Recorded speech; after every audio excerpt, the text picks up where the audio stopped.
Shemai, today we're back in the nettle patch and we're going to have a look at making some nettle string today. Now, since I was last down here, these have grown quite substantially. They're quite a lot taller, and in places much taller than I am. And we want some nice long ones to be able to use for this. Now, to be able to do this, I'm not going to do that whole look at me, I'm brave, and use my bare hands to deal with them. I've actually got a pair of gloves that I'm going to use. If you don't have gloves, you can always use just bits of material, just something that will help to stop you getting stung. And I'll have a look now as we go, and I'll show you how we're going to use that. Okay, so the first thing I'm going to do, I'm going to get my secateurs, and I'm just going to cut some of these long ones right at the base and get ready to prepare them. So I'll just snip that one, snip that one, and I'll snip 3 for starters. There we go. So I've got those 3 cut. The next thing I'm going to do, using my gloves, is obviously I don't want to be stung by these now, so I'm just going to run my hand up it and try and break all those. Remember we talked about those little stinging hairs on there? I'm just going to try and rub them off. That's it. All the way up, pull them up, and as I run it through, it breaks them off. Now, I did say about the little the bits of rag that I've got, and they do exactly the same thing as the gloves. So if I take my gloves off, I can just show you. So I'll pick it up with the one rag, and then I'll wrap the other rag around it like that. Just break all those leaves off. That's it. And just keeping it in the rag, and the rag just stops my hands from getting stung. There we go. And that one's nice and done. I'll do the last one with the rags as I've got them in my hand. Just break those off. Now, they do say if you're quite firm and positive in the way you handle a nettle, they won't sting you, but for today I'm not gonna be tempting it. There we go. So there we go. So I can handle those now perfectly safely. No stings left on there. I can even break off these little side branches, and that is absolutely fine. There we go. Little sting off that one actually. There we go. Great. So we're ready to go. Okay, so I've come to sit on the side now so we can prepare our nettle stem as we need it. The first thing we need to do is flatten it, because if you remember, we talked about it being an angular stem, and if you squeeze it, there we go, you can see it starts to break open, okay? And I need to squeeze it all the way down the length, just flattening it. Now, you can do this with a stick or with a stone rubbing against it, but I'm just going to squeeze it with my fingers all the way up. Now, there are in between, it grows, and there's like these little joints, these little knuckles, and they're really hard to break, okay? So you might struggle to break through those, but once you start to flatten that stem, you can hear it crunching, and I might even be able to, there we are, just flatten that. There we go. I'll run my fingers all the way up to the end. There we go. So there we go. And the next thing we need to do is, it's actually split open there, you can see, but if it hasn't opened like that, what you can do is stick your nail in, and that's what I normally do, and then just start to open it like that. Once it opens and you can see the inside, I generally put my thumb in there and just slide it through those knuckles, through those joints, all the way up. So you open it up and it'll split along those angled sort of shapes. It doesn't matter if it's opened up like that at all. And here we go, through that joint. It hasn't gone so cleanly through that joint, but that doesn't matter.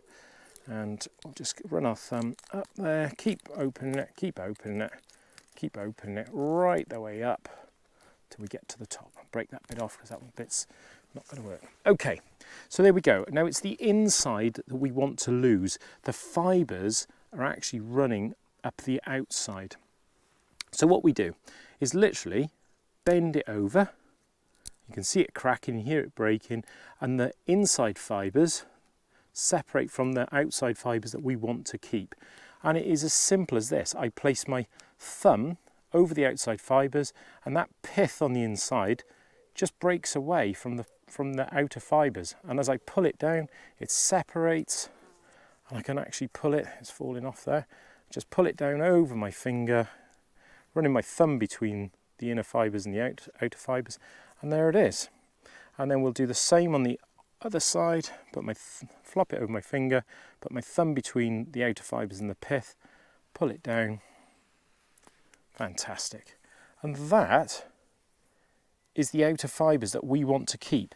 Now some people will dry these first because they'll shrink quite a lot. Dry them first, then re-soak them to make their string, as we did with the daffodil string, but you can also use them straight away. Just start to make your fibres out of these straight away, and I'll show you how to do that now.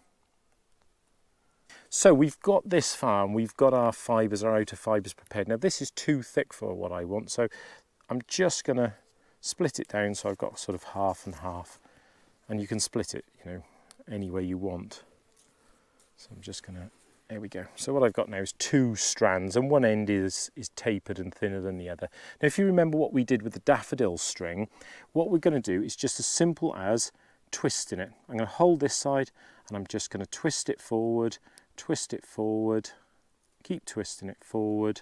I've got to hold it, twist it forward, just keep twisting it forward. And what will eventually happen is that once I've got enough twists, if I push it together, it starts to coil on itself and starts to make the fibre twist, okay? So I'm just going to do that. Here we go. And you'll see now, as I push it together, there, and it starts to twist around on itself. And we're going to twist both sides the same direction every time. Now there is another way you can do it. So if I took that twist out of there, I'll start on a different part. If you just lie it against your thigh, against your trousers, and I'll just get a bit of a start, and you just roll your hand along it, and what should happen, didn't happen that time, typical, it should start to, there we are, my trousers aren't sort of holding it in place, but as you do that, you can just see it roll in there, and it's done exactly the same. And what will happen is as I give it a twist, it starts to form that kink there, and once you've got that little twist in it, as long as you keep winding them both the same direction, so this one winding forward and this one winding forward, and you can see straight away it's starting to create that kind of look. So I'll wind that one forward, and it'll twist together.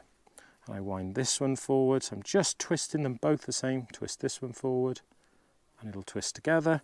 Or, like I say, if you're particularly good and you can master it, you can kind of roll them both together on your thigh, and when you let it go, they'll twist together.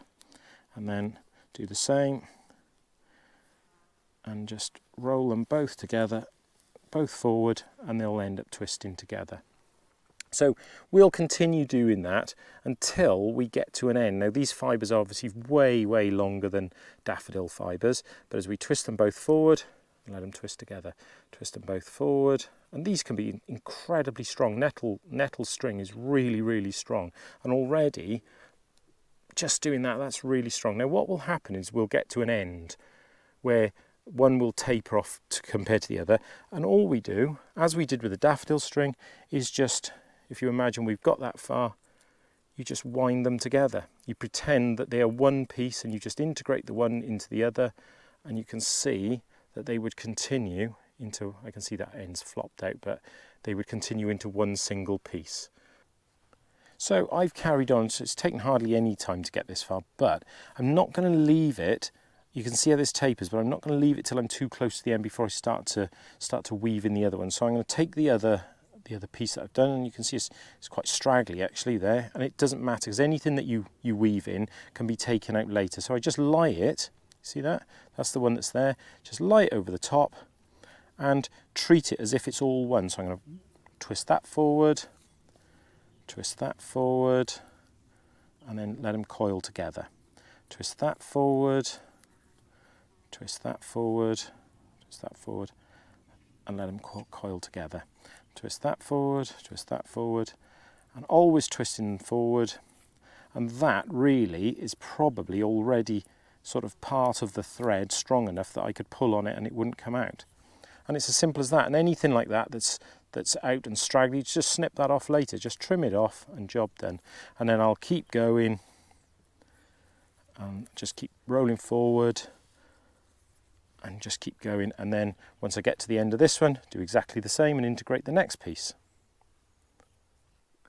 Okay, so there we go. That's my little coil of nettle string. I've only done a little bit, but you can see it's really simple, and it's well worth having a go. And it's something really satisfying about using something that everybody dislikes, the nettle, and making something that's so useful and actually really strong out of it. So there we go. Nettle string, it's well worth having a go. Just make sure you use some gloves or a rag so you don't get stung. But like I say, definitely worth having a go. And if you do, good luck.